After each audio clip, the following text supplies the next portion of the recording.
اللہ رب العزت نے اپنے نبی علیہ الصلوۃ والسلام کے ذریعے امت کو پردے کا پیغام دیا ہے۔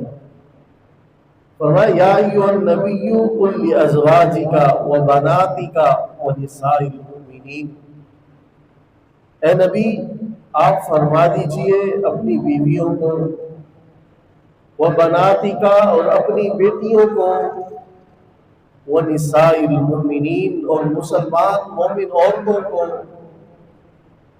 یدنین علیہن من جلابیبہن کہ اپنے چادروں کو اپنے چہروں پر لٹکا لیا کرے، کہ جب گھر سے باہر نکلے تو پردہ کر کے نکلے۔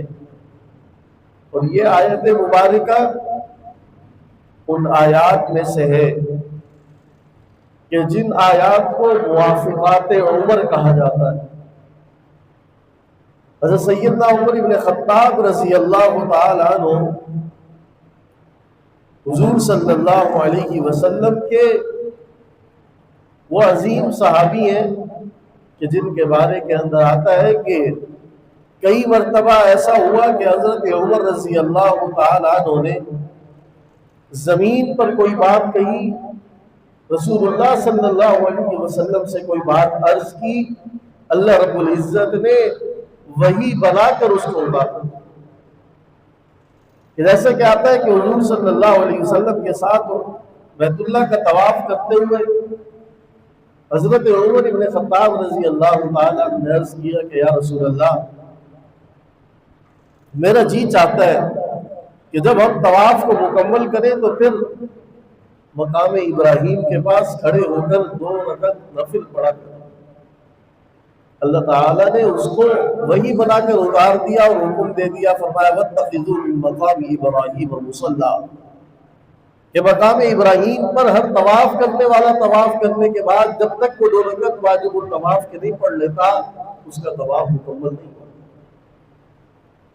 اسی طرح یہ آیت مبارکہ بھی کہ حضرت عمر بن خطاب رضی اللہ تعالیٰ عنہ نے عرض کیے کہ یا رسول اللہ، میرا جی چاہتا ہے کہ جب ہماری مسلمان گھروں کی عورتیں باہر نکلیں تو پردہ کر کے نکلیں، کیونکہ جب مسلمان عورتیں باہر نکلتی ہیں تو کافر اور مشرک ان کو دیکھ کر مذاق اڑاتے ہیں، ان کا استہزاء کرتے ہیں، ان کی اہانت کرنے کی کوشش کرتے ہیں۔ تو جب وہ پردہ کر کے نکلے گی تو ان کو یہ موقع میسر نہیں آئے گا۔ یہ مشورہ حضرت عمر بن خطاب رضی اللہ تعالی عنہ نے دیا اور اللہ رب العزت نے قرآن بنا کر اتار دیا اور اپنے نبی کو حکم دے دیا کہ اے نبی یا ایھا النبی قل لازواجک وبناتک ونساء المؤمنین یدنین علیہن من جلابیبہن کہ مومنین عورتیں، اے نبی آپ کی بیویاں، آپ کی بیٹیاں اور مومن عورتیں جب گھروں سے نکلے تو پردہ کرتے ہیں۔ تو یہ پردے کا حکم حضرت عمر رضی اللہ تعالی عنہ کے مشورے پر، اور یہ آپ صلی اللہ علیہ وسلم کے وہ عظیم صحابی ہیں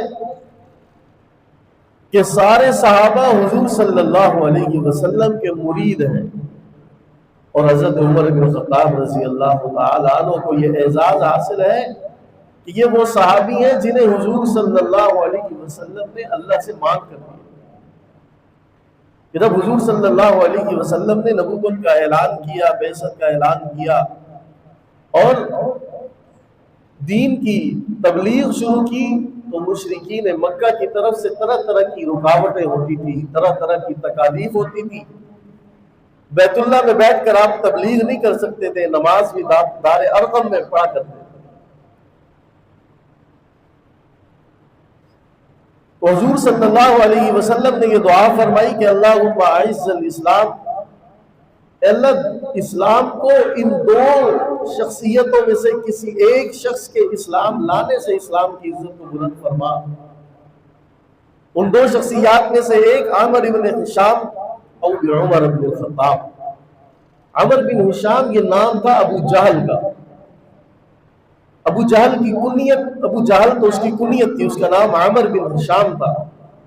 اور دوسری شخصیت جو اللہ سے مانگی، فرمایا عمر بن الخطاب یا عمر بن خطاب رضی اللہ تعالیٰ عنہ۔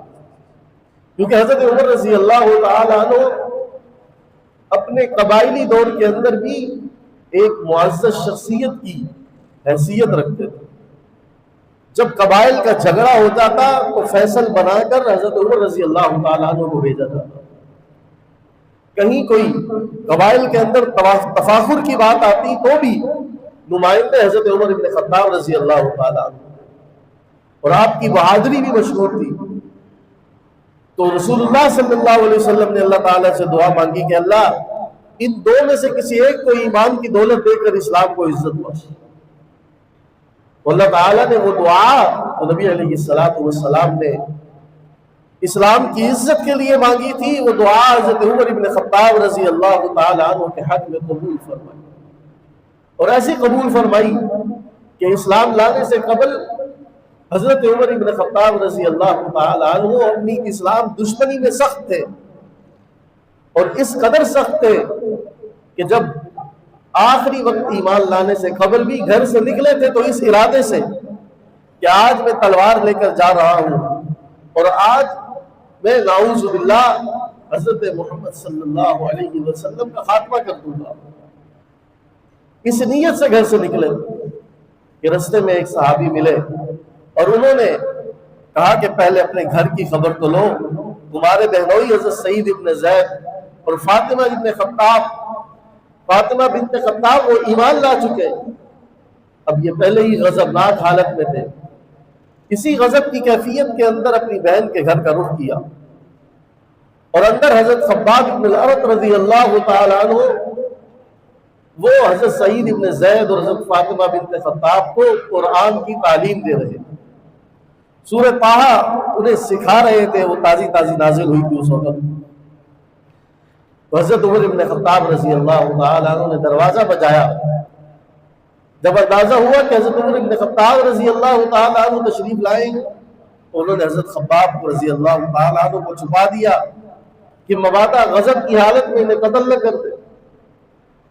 اور پھر جب حضرت عمر ابن خطاب رضی اللہ تعالیٰ عنہ داخل ہوئے اور داخل ہوتے ہی بہنوئی کو مارنا شروع کیا، لہو لہان کر دیا، یہاں تک کہ بہن کو بھی تھپڑ رسید کیا.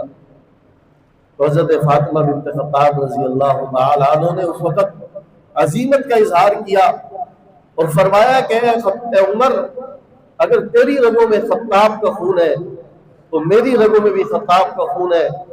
اگر تو اپنی اسلام دشمنی میں سخت ہو سکتا ہے تو میں محمد الرسول اللہ صلی اللہ علیہ وسلم کا کلمہ پڑھنے کے بعد آپ کو چھوڑ نہیں سکتا. میں اپنے کلمے سے اپنے اسلام سے پیچھے نہیں ہٹ سکتی. جب یہ بات حضرت عمر ابن خطاب رضی اللہ تعالیٰ عنہ نے سنی تو آپ کے دل میں چوٹ پڑی. فرمایا کہ اچھا بتاؤ کیا پڑھ رہے تھے؟ جب میں آیا تھا تو کیا پڑھنے کی آواز آ رہی تھی؟ تو اس وقت بھی حضرت فاطمہ بنت خطاب نے عرض کی کہ اس وقت تم مشرک ہو اور نجس ہو، اور اللہ رب العزت کا حکم یہ ہے کہ قرآن وہ پاک کتاب ہے، لا یمسہ الا المطہرون، اس کو پاک لوگ ہاتھ لگا سکتے ہیں. تم پہلے غسل کرو، پاک ہو جاؤ، اس کے بعد اس کو ہم تمہیں سنائیں گے. تو جب پاک ہو کر قرآن مجید کی تلاوت سنی، ما انزلنا علیک القرآن لتشقی، یہ الفاظ جیسے ان کے کانوں میں اترتے گئے، آنکھوں سے آنسو جاری ہوتے گئے. دراصل دوسری طرف جو دعائیں رسول اللہ صلی اللہ علیہ وسلم نے مانگی تھی وہ دعائیں قبول ہو رہی تھی، اور حضرت عمر ابن خطاب رضی اللہ تعالی عنہ کے دل کے اندر اسلام اتر گیا. اور پھر فرمایا کہ مجھے رسول اللہ صلی اللہ علیہ وسلم کی خدمت میں لے چلو، میں کلمہ پڑھ کے مسلمان ہونا چاہتا ہوں.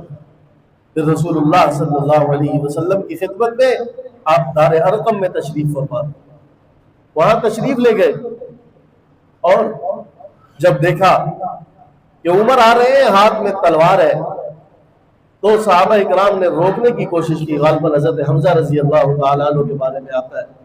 تو رسول اللہ صلی اللہ علیہ وسلم نے فرمایا کہ آنے دو، اگر تو نیک ارادے سے آیا ہے تو اللہ نے میری دعا قبول کی ہے، اگر برے ارادے سے آیا ہے تو تلوار بھی عمر کی ہوگی، سر بھی عمر کا ہوگا.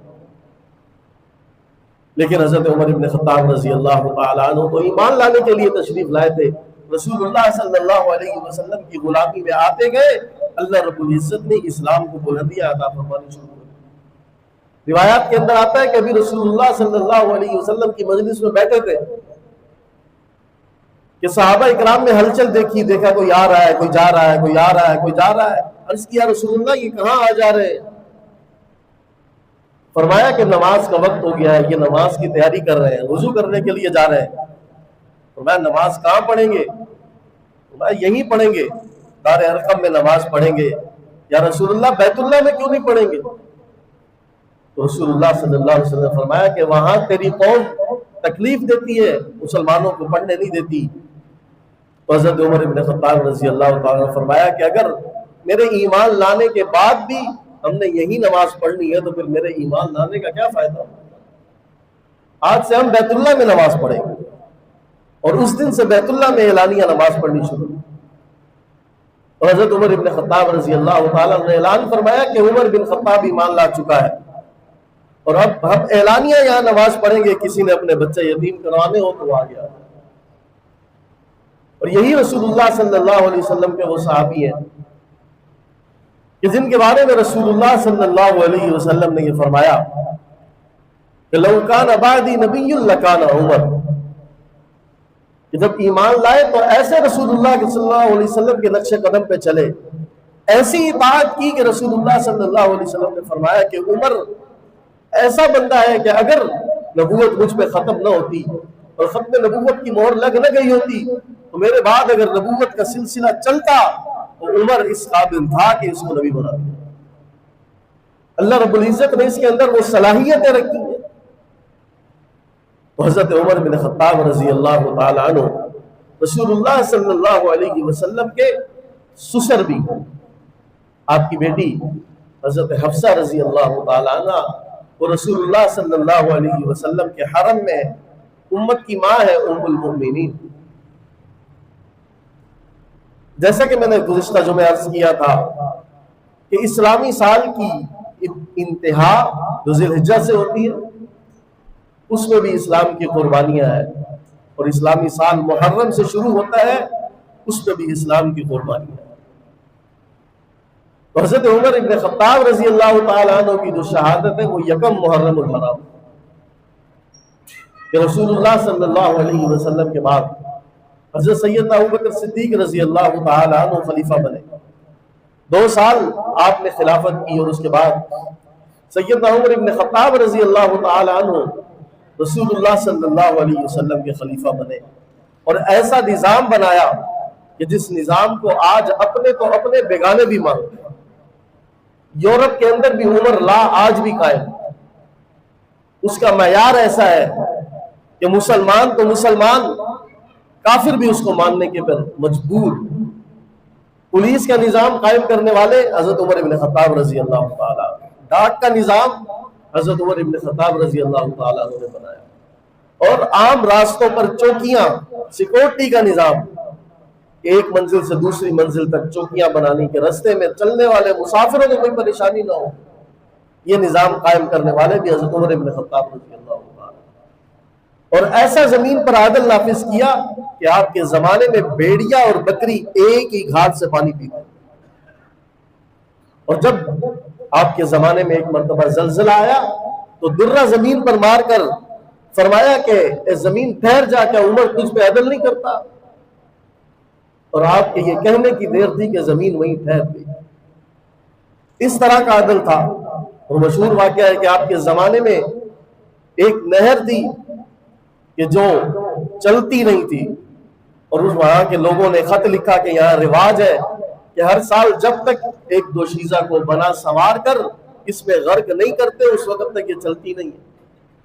تو حضرت عمر بن خطاب رضی اللہ تعالیٰ نے فرمایا کہ اسلام ان غلط رسم و رواج کو ختم کرنے کے لیے آیا ہے، اب یہ رسم رواج نہیں چلیں گے۔ آپ نے ایک رکا لکھا، رکا لکھ کر وہاں کے گورنر کو بھیجا اور فرمایا کہ یہ اس نہر کے اندر ڈال دو، اور اس کے بعد وہ نہر چلنے لگی۔ اس نہر پہ لکھا کیا تھا کہ اس کا نام میرے ذہن میں بھی نہیں آ رہا، کہ نہر فرات غالباً تھی یا دجلہ تھا، کہ اگر تو اللہ کے حکم سے چلتا تھا تو چل پڑ، اگر تو اللہ کے حکم سے نہیں چلتا تو اس رسم اور رواج کی وجہ سے چلتا ہے تو تیرے پانی کی ہمیں کوئی ضرورت نہیں۔ تو وہ دن اور آج کا دن کہتے ہیں کہ وہ دریا کبھی بھی بند نہیں ہوا، وہاں پانی بہ رہا ہے۔ ایسا عدل اور انصاف زمین پر قائم کیا۔ تو یکم محرم الحرام آپ کا یوم شہادت ہے، اور آپ کی شہادت نبی علیہ السلام کے مصلی پر روایت کے اندر آتا ہے کہ آپ دعا مانگا کرتے تھے، اللہم انی اسألک شہادتا فی سبیلک وجعل موتی فی بلد حبیبک۔ اے اللہ، میں تیرے رستے میں شہادت کی موت مانگتا ہوں، اور میں اپنی موت تیرے نبی کے شہر کے اندر مانگتا ہوں۔ اب بظاہر یہ چیز مشکل نظر آتی تھی کہ مدینۃ الرسول تو دار حکومت تھا، وہاں پر تو جنگ نہیں ہو رہی تھی، شہادت کی موت تو جنگ کے اندر ملتی۔ سوچنے والا یہ سوچتا تھا کہ نبی کے شہر میں شہادت کیسے مل جائے گی؟ تو اللہ رب العزت نے شہادت بھی عطا فرمائی، اور نبی کے شہر میں نہیں بلکہ نبی کے مصلی پہ عطا فرمائی۔ ایک مجوسی غلام جو حضرت مغیرہ ابن شعبہ کا غلام، حضرت عمر ابن خطاب رضی اللہ تعالیٰ عنہ کے زمانے میں اس بات کی پابندی تھی کہ مدینہ المنورہ کے اندر کوئی غیر مسلم داخل نہیں ہو سکتا۔ حضرت مغیرہ ابن شعبہ رضی اللہ تعالیٰ عنہ نے آپ سے خاص اجازت طلب کی کہ میرا ایک غلام ہے کہ جو بہت سارے فنون جانتا ہے، اس سے ہماری ریاست اسلامیہ کو فائدہ ہوگا، تو اس کی اجازت لے کر اس کو مدینہ منورہ میں لے کے آئے۔ وہ بہت ساری چیزوں میں مہارت رکھتا تھا، بہت ساری چیزیں بنانا جانتا تھا۔ جب وہ مدینہ میں آیا تو کچھ عرصے کے بعد حضرت عمر ابن خطاب رضی اللہ تعالیٰ عنہ کی خدمت میں آیا اور اپنے آقا کی شکایت کی کہ میرے آقا مجھ سے جو خراج وصول کرتے ہیں، ٹیکس وصول کرتے ہیں، وہ زیادہ ہے۔ حضرت عمر ابن خطاب رضی اللہ تعالیٰ عنہ سے پوچھا کہ بھئی تم کیا کام کرتے ہو؟ فرمایا کہ میں فلاں چیز بھی بناتا ہوں، فلاں چیز بھی بناتا ہوں، فلاں چیز بھی بناتا ہوں۔ اپنی کافی ساری مہارتیں اس نے بتائی۔ تو حضرت عمر ابن خطاب رضی اللہ تعالیٰ عنہ نے پوچھا کہ تم سے خراج کتنا لیتے ہیں؟ فرمایا کہ 2 درہم روزانہ کا مجھ سے خراج لیتے ہیں۔ تو حضرت عمر ابن خطاب رضی اللہ تعالیٰ عنہ نے فرمایا کہ جتنی مہارتیں تم جانتے ہو اور جتنا کام تم کرتے ہو، اس کے مطابق یہ اجرت زیادہ نہیں ہے۔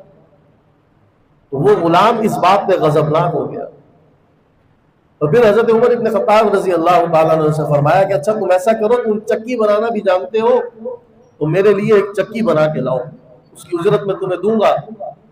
تو اس نے جواباً کہا کہ امیر المومنین، میں آپ کے لیے ایسی چکی بناؤں گا کہ رہتی دنیا تک اس کے چرچے ہو۔ تو جب وہ غلام اٹھ کر گیا، حضرت عمر ابن خطاب رضی اللہ تعالیٰ عنہ نے اپنے ساتھیوں سے فرمایا کہ یہ شخص مجھے قتل کی دھمکی دے کر گیا۔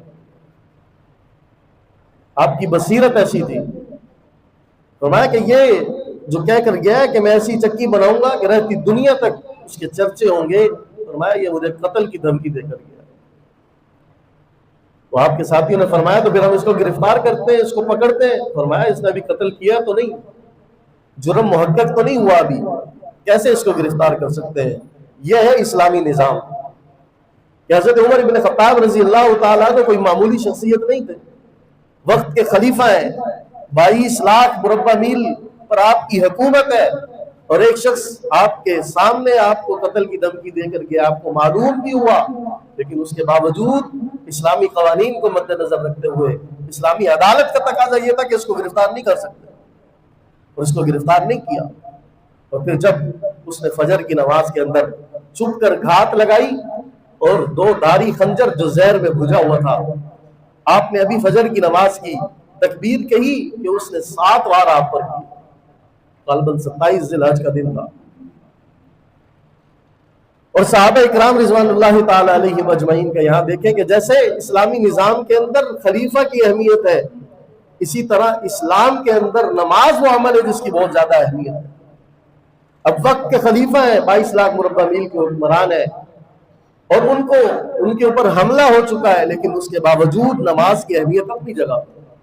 حضرت عبد الرحمن بن عوف رضی اللہ تعالیٰ عنہ مصلی پہ آئے، مختصر تلاوت کر کے نماز مکمل کی، اور اس کے بعد اس کو پکڑا، اور صحابہ کی صفیں ایسی مضبوط تھی کہ اس دوران اس نے 17 سے 18 لوگوں پہ اور حملہ کیا نکلنے کے لیے، لیکن وہ ان صفوں سے باہر نکلنے میں کامیاب نہیں ہوئے۔ اور پھر ایک صحابی نے ان پر کوئی کپڑا ڈالا تو اس نے اندر ہی اپنے آپ سے خودکشی کر لی، وہ خنجر اپنے آپ کو مار دیا۔ جب حضرت عمر رضی اللہ تعالیٰ عنہ کو کچھ افاقہ ہوا تو پوچھا کہ مجھ پر حملہ کرنے والا کون تھا؟ تو عرض کیا گیا کہ آپ پر حملہ اس مجوسی غلام نے کیا ہے۔ فرمایا الحمدللہ میرے قتل میں کسی مسلمان کا ہاتھ، کہ میں کسی کافر کے ہاتھ سے مرا ہوں، کسی مسلمان کے ہاتھ سے نہیں مرا۔ تو یہ عظیم شخصیات کہ جو اسلامی تاریخ میں ایک خاص مقام رکھتی ہیں، رسول اللہ صلی اللہ علیہ وسلم کا بھی قرب، آپ کے صحابہ کے ساتھ محبت و الفت، اور آپ کے اہل بیت کے ساتھ گہرا تعلق، حضرت علی رضی اللہ تعالیٰ عنہ کے خاندان کے ساتھ رشتہ داری حضرت عمر بن خطاب رضی اللہ تعالیٰ عنہ۔ تو یہ وہ شخصیات ہیں جو اسلام کا نمونہ ہے، جنہیں اللہ نے مسلمانوں کے لیے آئیڈیل قرآن میں قرار دیا ہے، رسول اللہ صلی اللہ علیہ وسلم نے جن کی سنت کو لازم قرار دیا ہے۔ ان کی زندگیوں کا جاننا، ان کی سیرت کا مطالعہ کرنا یہ ہر مسلمان کی ذمہ داری ہے، اور ان کی سیرت کا مطالعہ کر کے اپنی زندگیوں کے اندر ان کی سیرت کو اپنانا، یہی ہماری کامیابی ہے۔ اللہ رب العزت مجھے آپ کو عمل کی توفیق عطا فرمائے۔